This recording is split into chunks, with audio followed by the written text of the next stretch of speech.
Terima kasih Mbak. Sebelumnya terima kasih banyak atas kesempatan yang diberikan pada saya. Mungkin perkenalan sedikit, nama saya Hafiz Akbar Anugrah. Saya sekarang aktif di PT Sumber Energi Surya Nusantara atau SESNA. Mungkin saya boleh share screen, sudah terlihat ya semuanya ya? Silakan.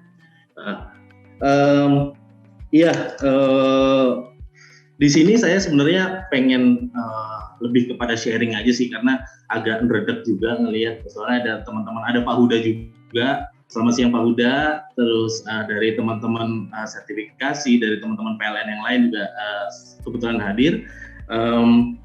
Terima kasih banyak semuanya.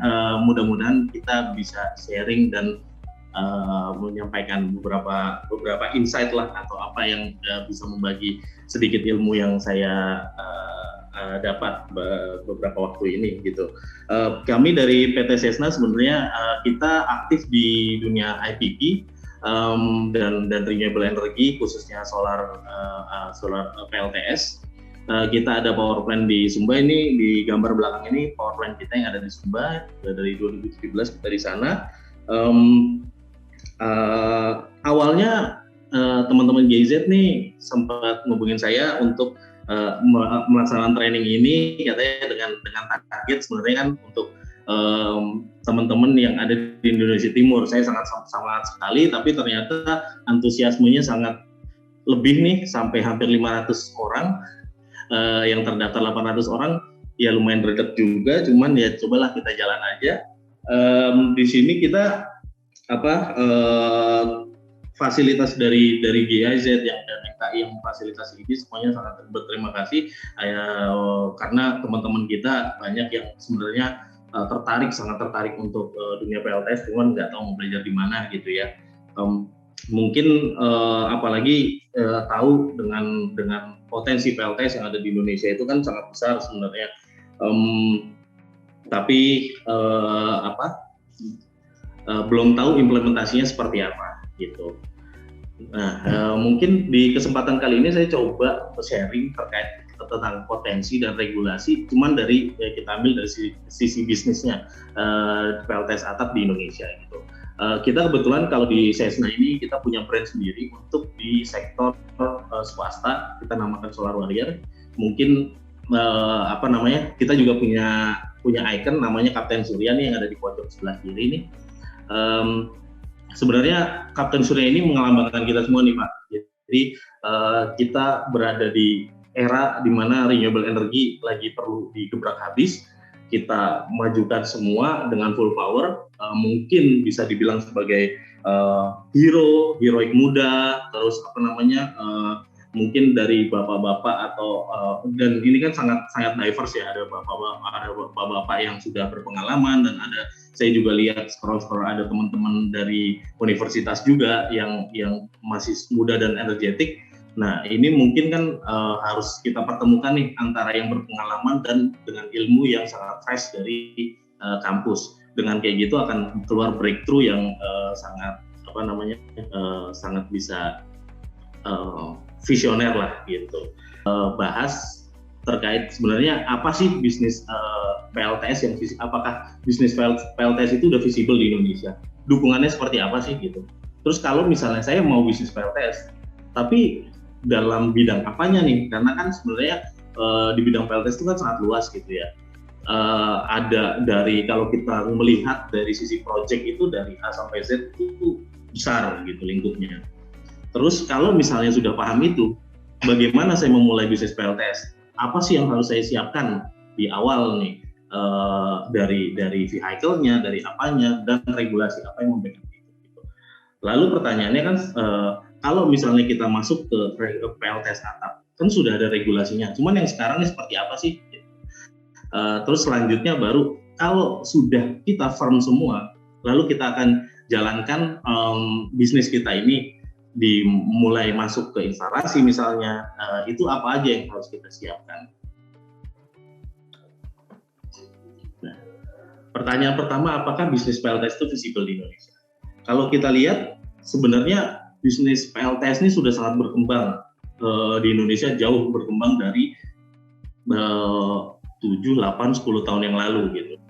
zaman dulu kayaknya kalau kita dengar PLTS itu pasti kepikirannya mahal, PLTS butuh baterai, powernya nggak seberapa gitu kan. Terus belum lagi tidak ada dukungan dari pemerintah seperti itu. Tapi ternyata sekarang ini yang seperti disampaikan Pak Huda tadi dalam pembukaannya, sebenarnya pemerintah tuh udah mulai mengencangkan atau berkomitmen secara masif untuk menggaungkan renewable energy gitu.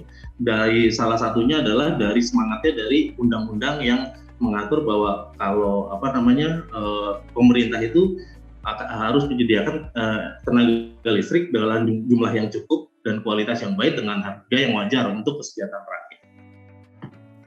Awalnya government spending, terus sekarang swasta udah mulai bermain, swasta juga mulai melirik PLTS itu untuk diintegrasikan dengan kelistrikan mereka, walaupun lebih karena green image atau lebih karena saving, tapi tetap marketnya sudah hampir terbentuk, mulai dari CNI, komersial dan industrial, resort, villa, bahkan perumahan juga sudah mulai banyak gitu. Kalau misalnya berdasarkan data PLN 2019 itu di Jabodetabek aja sudah hampir sekitar 1.500 kalau nggak salah 2019 September itu 1.900 pelanggan PLN yang memasang PLTS atap. Itu diverse dari mulai pabrik sampai rumah kecil-kecil gitu. Itu yang tercatat ya. Mungkin kalau di 2020 ini perkembangannya lebih pesat lagi. Di 2021 awal mungkin agak slow karena memang kebetulan kalau saya yakin ada beberapa bapak ibu yang main di PLTS juga. Ini kita gara-gara impact dari COVID memang ada harga yang sangat naik turun gitu. Tapi itu seharusnya tidak berlangsung lama seperti itu sih. Jadi kalau boleh dirangkum sebenarnya bisnis PLTS itu bisa dibagi dua. Satu itu kita di dalam bentuk IPP dan satu lagi di dalam bentuk EPC. Apa sih yang membedakan? Yang satu jualan energinya, yang satu jualan fisikalnya. Jadi yang satu transaksinya berdasarkan energi yang dihasilkan gitu per kWh. Biasanya kalau yang di bisnis IPP ini customernya adalah main customernya adalah PLN gitu, karena teman-teman PLN yang menyerap energinya dari situ untuk disalurkan gitu. Kalau di bisnis EPC ini bisa lebih diverse lagi, bisa itu dari mulai karena kan sebagai membangun artinya kontraktor bisa dari rumahan sampai ke pabrik yang besar-besar. Bahkan kalau kita lihat sebenarnya di konsepnya project flow-nya IPP itu kan juga tetap ada part konstruksi di situ. Maka ada beberapa stakeholder yang terkait di situ. Gitu. Bukan cuma PLN sebagai off-taker misalnya, tapi juga ada ada financing, ada construction. Di construction itu aja mungkin ada beberapa peers gitu yang supply solar modul siapa, yang melakukan logistik siapa, yang supply pekerjaan sipil itu siapa gitu kan. Itu mungkin kalau tipikalnya akan seperti ini. Cuman kalau di sisi EPC-nya mulainya itu setelah financial close itu terjadi. Kalau tipikal di project EPC sebenarnya lebih straightforward gitu ya. Project EPC ini lebih ke pengadaan pembangkitnya, artinya physical construction gitu. Artinya bisa dimulai dari project development, terus habis itu kontraknya. Setelah kontrak ini mulai di sini mulai pekerjaan EPC sebenarnya, karena EPC kan engineering procurement construction dari di planning dan di idenya kan sudah ada ya kan. Terus langsung habis itu baru procurement, setelah itu construction, habis itu ada testing, commissioning, dan kalau udah sampai sini berarti udah operasional gitu. Biasanya ada warranty period dari si EPC. Gitu. Warranty periodnya akan ada beberapa perbedaan memang antara satu dengan yang lain, tapi itu memang balik lagi ke skema bisnisnya. Lalu kalau ya seperti yang tadi saya bilang, sebenarnya stakeholders yang mencakup di sini tuh lumayan banyak gitu. Ada off-taker yang pasti ada off-takernya. Off-taker bayarnya nih dalam artian apakah dia buying energinya atau buying perangkatnya. Intinya off-taker atau bayarnya ini adalah end client-nya. Nah, kalau ada lagi teknologi provider yang biasanya kita sebut supplier, yang mensupply material kita segala macam gitu. Nah, kalau developer nih lebih kepada dia developing the project. Artinya mulai dari inisiasi, dari mulai analisis mungkin atau apa itu semua ada di skemanya si developer. Once si project sudah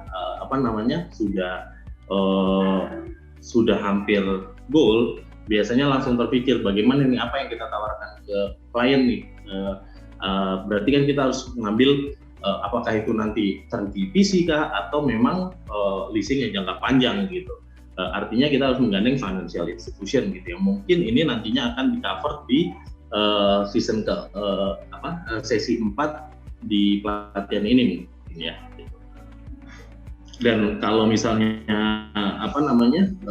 selanjutnya di testing dan commissioning pun kan kita masih tetap ada stakeholders lain di situ, ada yang third party buat melihat apakah sistem kita baik atau tidak gitu, atau lembaga LIT ya sebutannya, lembaga inspeksi teknis sebelum kita commissioning. Untuk yang tentang tenaga listrikan pasti mengacu di UU 30 tahun 2009. Itu ada 3 poin di situ yang sangat selalu di repeat lagi, bahwa pertama adalah yang wajib adalah keselamatan tenaga listrikan, di mana tujuannya adalah untuk menciptakan kondisi yang andal, aman dan ramah lingkungan di proyek kelistrikan tersebut gitu. Apa saja sih yang diatur di situ? Itu intinya adalah tentang standarisasi dan pengamanan. Nah, kalau di mungkin kita juga udah tahu pasti ya ada K2, keselamatan tenaga listrikan, terus sertifikat SNI gitu kan. SKTTK ini lebih pada kompetensi. Tadi saya juga sempat lihat ada teman-teman dari LSK juga nih pasti lebih kompeten lah buat menjelaskan tentang kompetensi ini. Terus SBU, SLO dan lingkungan hidup. Mungkin nanti akan kita bahas lagi. Untuk peraturan pemerintah ini sebenarnya adalah peraturan turunan yang sebenarnya ada undang-undang baru di tahun 2020 yang Undang-Undang Cipta Kerja itu, di mana semuanya perampingan tentang penyelenggara tentang perizinannya dipermudah segala macamnya gitu. Kita untuk mengatur petunjuk teknis lah, gimana cara pengajuan sebuah badan usaha itu gitu. Mau berbisnis di bidang apa, kita pasti di bidang apa dan caranya bagaimana, kita bisa merujuk pada peraturan pemerintah ini gitu. Lalu yang kalau kita udah secara general udah mengerti tentang peraturan itu, yang pasti sekarang kita melihat di bisnisnya. Bisnis PLTS ini, terutama PLTS atap ini, sekarang di tahun 2018 itu mulai ada peraturan pastinya, permennya dari SDM, yaitu Permen 49 2018 untuk PLTS atap di konsumen dari PLN Persero. Tapi di tahun ini baru-baru ini juga Permen 26 ini muncul. Jadi waktu dulu itu masih hanya perbedaannya itu waktu dulu itu masih hanya untuk khusus pelanggan PT PLN gitu.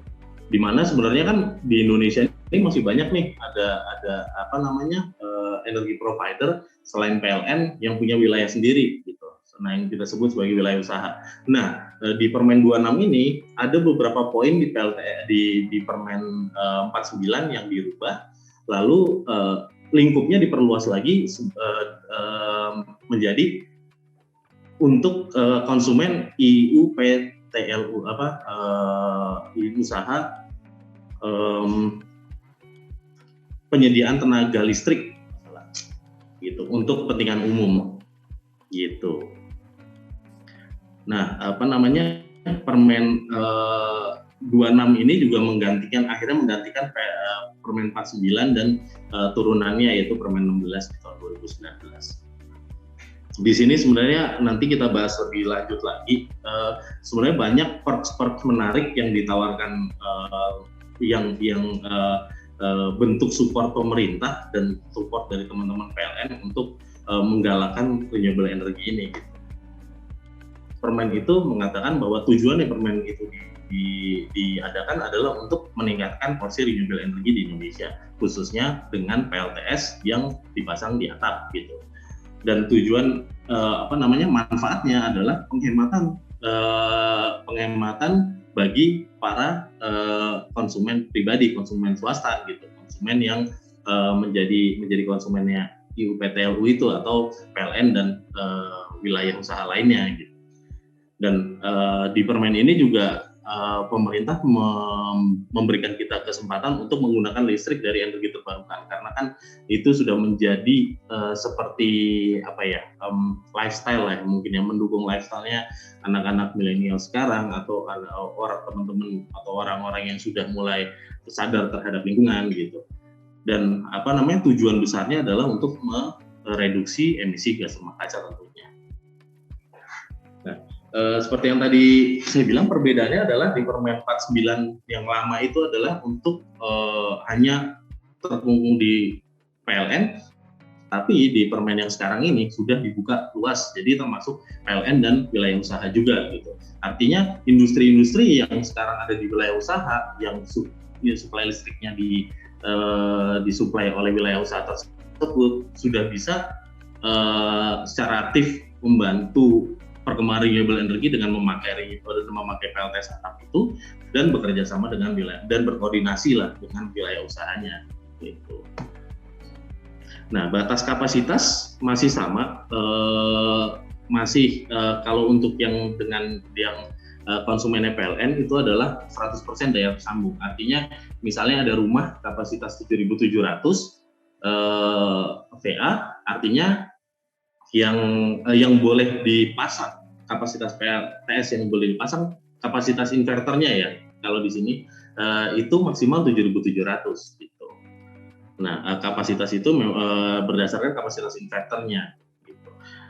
Kalau misalnya untuk di permen ini dijelaskan, kalau untuk wilayah usaha, karena mungkin ada 52 atau lebih wilayah usaha di Indonesia, mungkin permen ini hanya mengcover secara general, jadi kebijakan batas kapasitas itu dikembalikan lagi ke wilayah usaha setempat, seperti itu. Kalau terkait TKDN yang mungkin kemarin sempat agak ramai diperbincangkan, ini di Permen 26 ini masih mengikuti ketentuan peraturan perundang-undangan, artinya balik lagi ke Permen Print sebenarnya di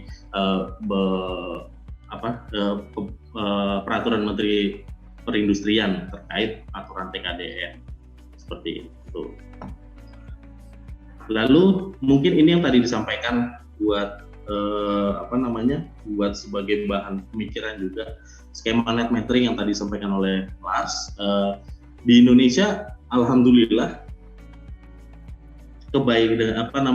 teman-teman di PLN ini sangat baik sekali, akhirnya menyetujui ekspor dan impor energi dari kelebihan PLTS itu hargai 100% gitu. Kalau ini menurut saya sih kita sangat appreciate dengan apa yang di-achieve oleh pemerintah dan teman-teman di PLN. Artinya kita secara konsumen ini akan sangat menguntungkan, karena misalnya kita lagi overproduce gitu PLTS kita, itu bisa dilempar ke PLN langsung sebagai pengurang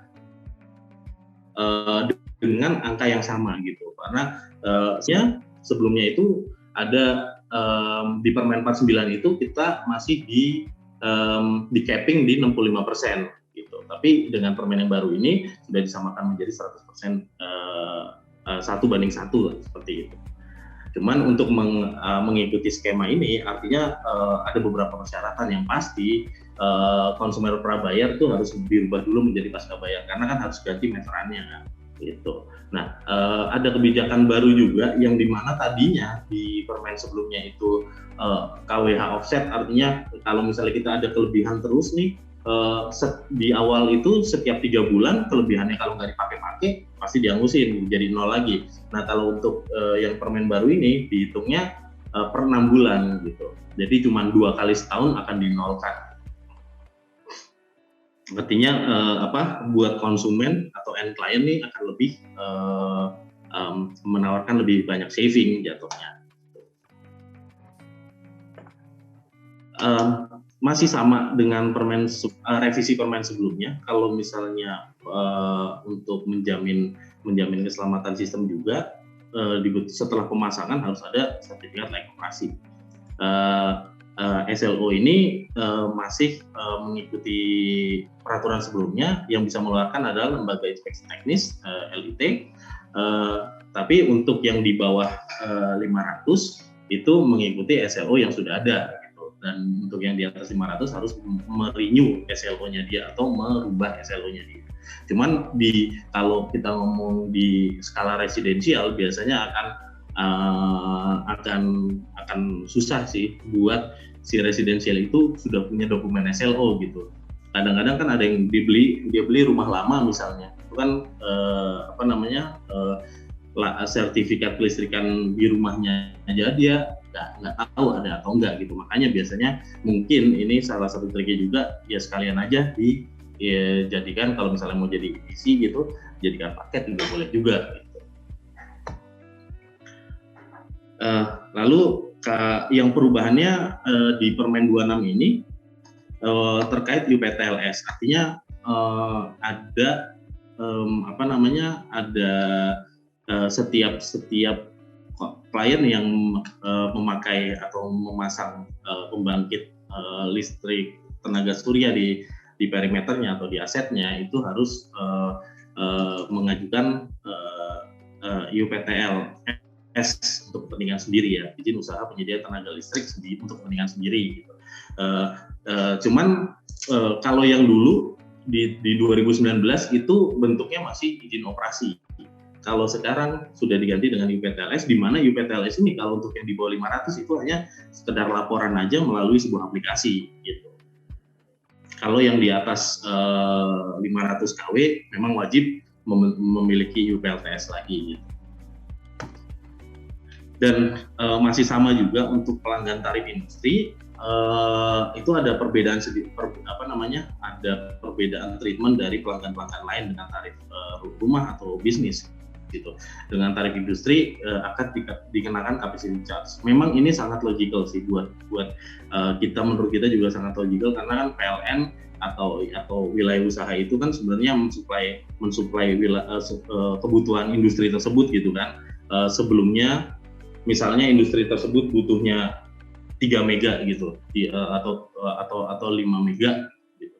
Nah 5 mega ini tiba-tiba ada PLTS yang sebenarnya PLTS itu intermittent kan, artinya dia si wilayah usaha ini tetap harus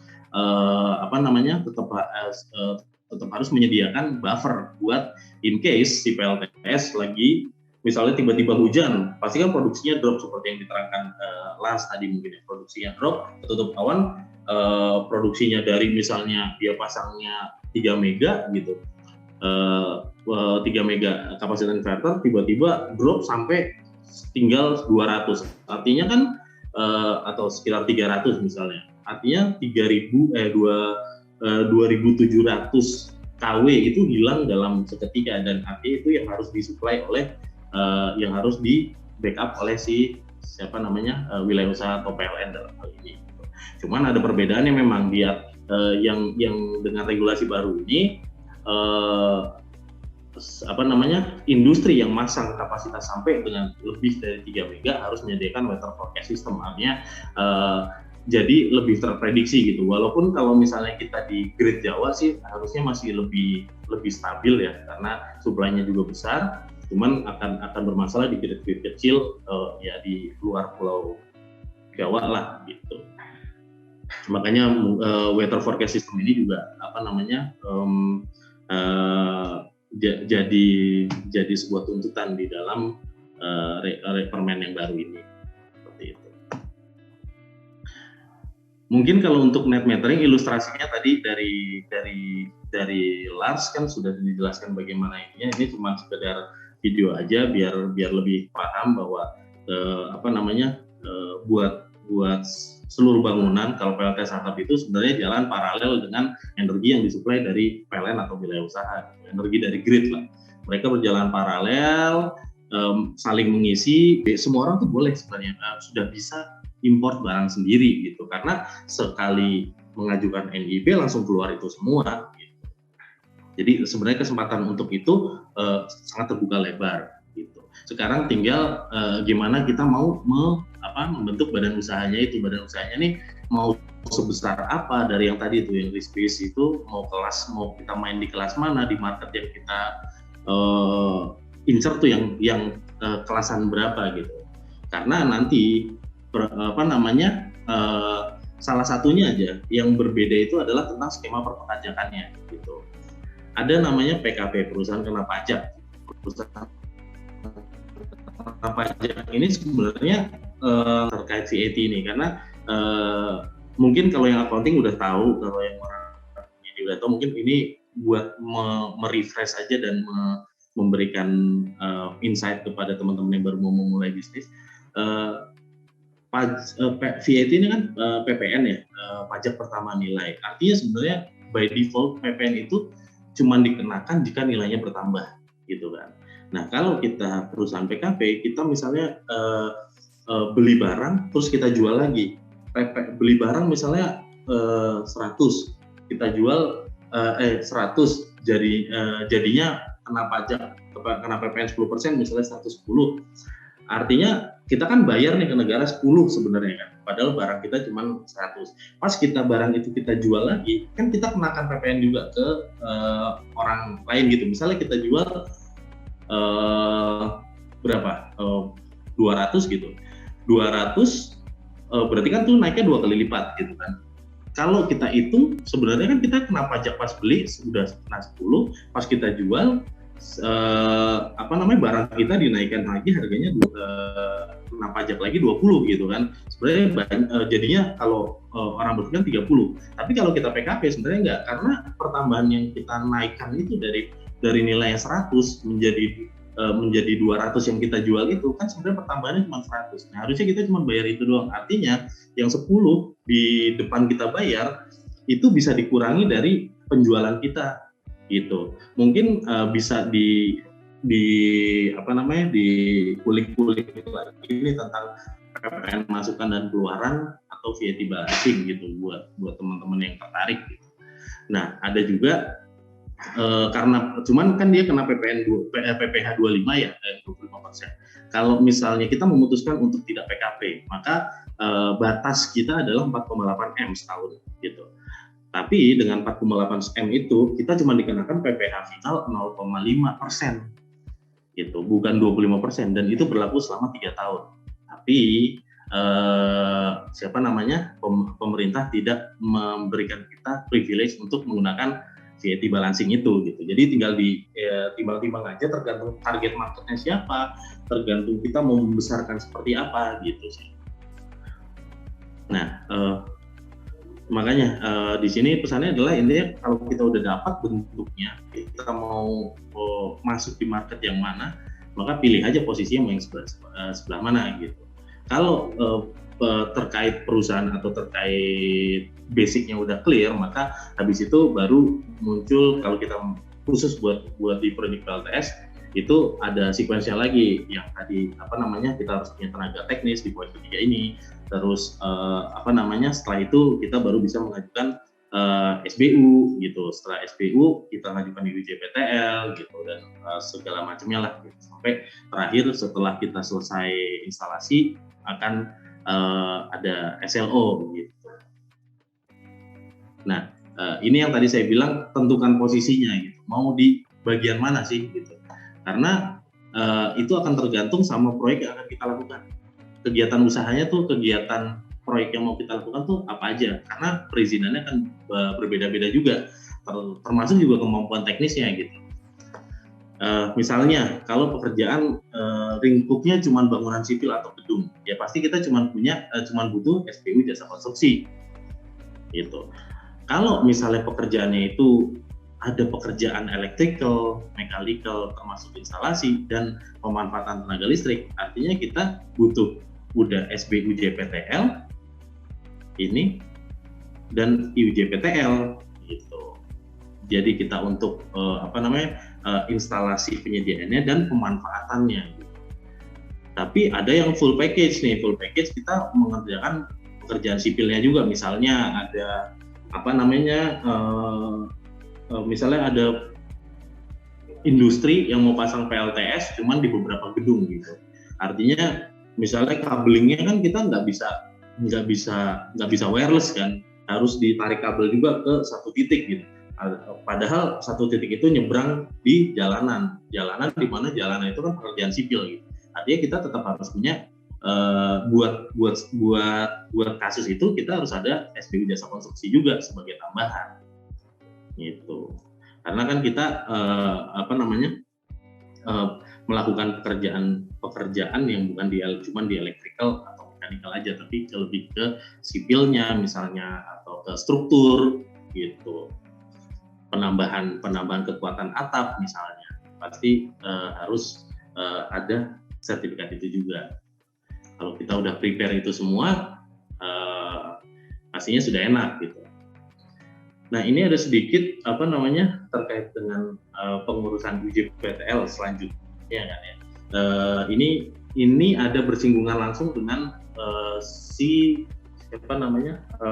Undang-Undang Cipta Kerja tersebut gitu. Karena untuk UJPTL ini itu sekarang di cara pengajuannya itu mengikuti kualifikasi gitu. Kualifikasinya itu adalah kemampuan dia melaksanakan pekerjaan secara bersamaan dan batas nilai pekerjaan gitu.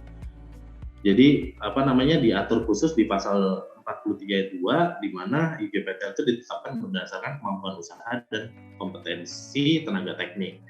Kemampuan usahanya apa sih? Berarti kemampuan usahanya itu adalah dari dia jumlah modalnya lah paling gampang itu, dan hasil penjualannya per tahun itu nanti dihitung-hitung masuknya kualifikasi apa, kecil kah, menengah kah, atau besar, seperti itu. Dan ini sebenarnya spiritnya adalah kalau misalnya ada pekerjaan EPC dari PLN gitu, atau dari satu klien lah di beberapa tempat bersamaan gitu. Dan tiba-tiba di beberapa tempat ini juga dia dia pengennya cuma satu pemenang, kalau bisa kan koordinasinya lebih gampang. Tapi beberapa tempat ini kapasitasnya besar-besar, artinya harus ada finansial tambahan dan tim yang besar juga buat itu gitu. Nah, itu yang diatur di sini untuk melaksanakan pekerjaan secara bersamaan intinya gitu, dan menentukan batas nilai suatu pekerjaannya, seperti itu. Kalau lanjutannya adalah setelah dari finance, dari administrasi udah aman, berarti kompetensinya ada apa enggak gitu. Apakah kompetensi teknik ini ya ada dari sertifikasi perusahaannya, dari personalnya juga, dan itu nantinya mengacu spesifik ke jenis usaha yang dipilih, bidangnya spesifik dan KBLI yang spesifik juga. Mungkin contohnya seperti ini sih. Ini tingkat yang diatur di turunan dari di PP, cuman ini turunan dari Undang-Undang Cipta Kerja itu. Misalnya kita mau memutuskan jenis usahanya adalah konsultasi dan dalam bidang instalasi teknik. Bidangnya banyak nih, kita masuk di pembangkit juga, transmisi juga, distribusi, instalasi pemanfaatan.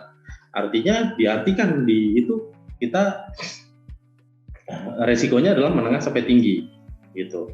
Tapi diatur juga, berarti perizinan perusahaannya yang butuh adalah NIB dan sertifikat standar gitu. Nah, kalau kita pembangunan dan pemasangan instalasi listrik ini biasanya masuknya resiko tinggi. Makanya di sini selain NIB kita juga butuh izin tambahan gitu. Izin tambahan yang tadi itu IUJPTL dan sertifikatnya juga gitu. Ini cuma 4 dari sekian banyak tingkat risiko di dalam pengajuan IUJPTL gitu yang mungkin nanti bisa dicek lagi langsung ke ke peraturannya sendiri. Sebenarnya ini juga ada dari paparannya SDM juga banyak kok tentang ini, saya bisa sharekan juga buat sebagai acuan nantinya kalau memang diperlukan. Tapi dengan mengikuti itu aja harusnya sih sudah bisa qualified lah buat melakukan usaha di PLTS. Kalau setelah itu selesai, artinya pekerjaan sudah selesai dan instalasi sudah beres, kita tinggal yang namanya sertifikat layak operasi tadi. Ini memang amanat undang-undang juga bahwa semua instalasi itu wajib memiliki SLO. Nah, SLO ini kan sebenarnya sebagai bukti pengakuan formal ya kan dari instalasi kita bahwa itu sudah aman dan berfungsi seperti yang kita harapkan gitu. Nah, SLO ini sendiri juga harusnya akan berubah kalau misalnya ada alternate misalnya instalasi proses kabelingnya berubah gitu. Memang harusnya idealnya tuh SLO-nya juga berubah karena nantinya mungkin kalau misalnya mungkin kelas atau siapa itu bisa cerita banyak kayak di Eropa gitu misalnya, ini kan sangat berpengaruh pada keamanan tapi juga ke finansial. Dari mana? Karena semuanya itu balik lagi ke asuransi. Once dia menemukan ada perbedaan itu, asuransi ada kecelakaan dia nggak bakal mau cover gitu, malah dikira kita yang jadi fraud gitu kan. Nah, jangan sampai itu terjadi gitu. Dan lebih tepatnya sih memang itu buat diri kita juga gitu, bahwa kita dikasih kepercayaan oleh klien untuk melakukan pekerjaan yang berkualitas dan baik gitu kan. Jangan sampai itu kita lukai diri sendiri seperti itu. Nah, SLU itu juga sendiri ada masa waktunya gitu yang harus diulang karena kan walaupun electrical yang bukan, kalau mechanical kan pasti ada aus atau ada benda bergerak kan pasti ada aus. Kalau electrical elektronik gitu kan sebenarnya nggak terlalu kelihatan, tapi kan dia tetap ada degradasi pasti. Makanya degradasi dari kualitas, dari segi instalasi juga, makanya itu lebih baik dilakukan pengulangan gitu, dilakukan SLO ulang gitu. Kalau buat pembangkit tenaga listrik yang disarankan 5 tahun sekali, kalau misalnya buat transmisi 10 tahun sekali gitu. Seperti itu. Nah, tadi saya kalau nggak salah melihat ada pertanyaan terkait SLO di bawah 500 mengikuti yang sebelumnya, mengikuti yang existing itu artinya apa? Nah, mungkin di sini bisa lebih jelasin sih, karena kalau bentuk yang di atas 500 sudah clear lah ya, dia harus wajib SLO dan SLO harus diulang oleh lembaga akreditasi gitu kan, dan disahkan oleh DJK gitu, dan lembaga akreditasinya pun yang sudah terdaftar di EPTKE, Gatrik dan PLN. Dan emang udah khusus jadinya buat itu. Nah, bagaimana kejadiannya kalau misalnya itu ada di bawah 500 kW gitu? Mengikuti SLO yang tersedia ini artinya adalah kalau di permen itu selama koneksinya berada di satu panel dan satu bahasanya itu kalau satu fuse lah, satu jaringan, satu line gitu, itu boleh mengikuti SLO jaringan listrik yang ada di situ. Misalnya ada rumah baru, kan dia kan jaringan listriknya pasti kan harusnya tuh ada SLO-nya juga gitu. Kalau rumah baru sih pasti ada, kalau rumah lama tuh biasanya yang dokumennya udah hilang kah atau apa segala macam gitu. Daripada harus dari segi resiko, harusnya mungkin teman-teman di EPTKE SDM dan di PLN sudah menimbang-nimbang, kalau misalnya apa namanya kapasitasnya cuma di bawah ini sih harusnya aman lah pakai SLO yang lama gitu. Bahasanya sebenarnya seperti itu gitu. Jadi mengikuti SLO yang udah pernah dilakukan di rumah itu kalau masih berlaku. Gitu. Tapi kalau nggak ada ya memang harus dilakukan lagi gitu sih. Apa namanya?